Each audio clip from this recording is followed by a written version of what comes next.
Digital crime.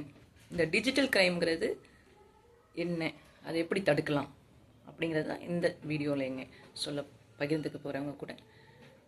Digital கிரைம்னா நம்மளுடைய ஃபோனில் OTP நம்பரை அனுப்பிச்சு இந்த ஓடிபியை நம்பரை சொல்லுங்க அப்படின்னு சொல்லி கேட்குறது. நல்லா தெரிஞ்சுக்கோங்க, இந்த ஓடிபி அனுப்பிச்சு லிங்க் அனுப்பிச்சு கேட்குறது எல்லாமே அந்த சைபர் குற்றவாளிகள் யாரை டார்கெட் பண்ணுறாங்கன்னா வயதானவர்களை, அவங்கள தான் ரொம்ப டார்கெட் பண்ணுறாங்க. அதுவும் ரிட்டையர்ட் பர்சன்ஸ். ஏன்னா அவங்களுக்கு தான் அதை பற்றி தெரியாதுங்க.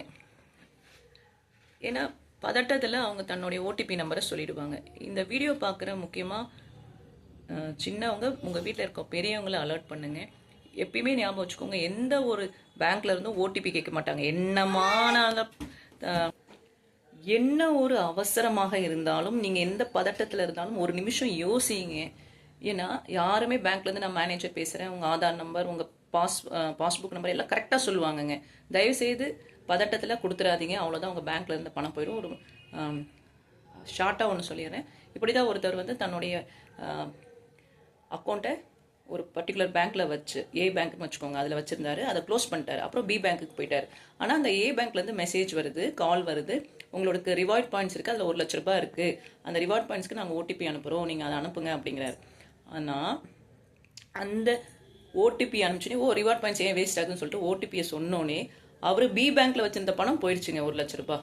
அதனால் எக்காரணத்து கொண்டையும் ஓடிபி ஷேர் பண்ணாதீங்க. டிஜிட்டல் கிரைமை முக்கியமாக பெரியவங்களை பார்த்து தான் நடக்குது, வயதானவர்கள் ரிட்டையர் ஆனவங்களை பார்த்து தான் நடக்குது. ரொம்ப கவனமாக இருங்க. எப்பயாவது யாராவது ஓடிபியை பற்றி கேட்குறாங்க அப்படின்னாலே அது ஒரு ஸ்பேம் காலுங்க.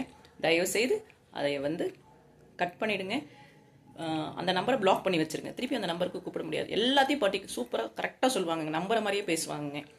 ஏமாற்றுபவர்கள் அப்படி அடித்து பேசுவாங்க இல்லைங்களா, அந்த மாதிரி பண்ணுவாங்க. நம்ம தான் நம்மளுடைய பாதுகாப்புக்கு விழிப்புணர்வாக இருக்கணுங்க. உங்களுக்கு தெரிந்தவங்களுக்கும் இந்த ஓடிபியை பற்றி சொல்லி அவங்கள விழிப்புணர்வோடு இருக்க சொல்லுங்கள். டிஜிட்டல் கிரைம் தடுக்கிறது நம்ம கையில் தாங்க இருக்குது. அப்புறம் இன்னொரு விஷயம், பப்ளிக் ஒய்ஃபைன்னு சொல்லுவோம் இல்லைங்களா, அதெல்லாம் யூஸ் பண்ணாதீங்க. இந்த ரயில்வே ஸ்டேஷனில், பஸ் ஸ்டாண்டில், ஏர்போர்ட்டில் இதெல்லாம் யூஸ் பண்ணாதீங்க. டிஜிட்டல் கிரைமை தடுக்கிறது நம்ம கையில் தாங்க இருக்குது. சேஃபாக இருப்போங்க. மீண்டும் வேறு ஒரு வீடியோவில் சந்திக்கிறேன். நன்றிங்க.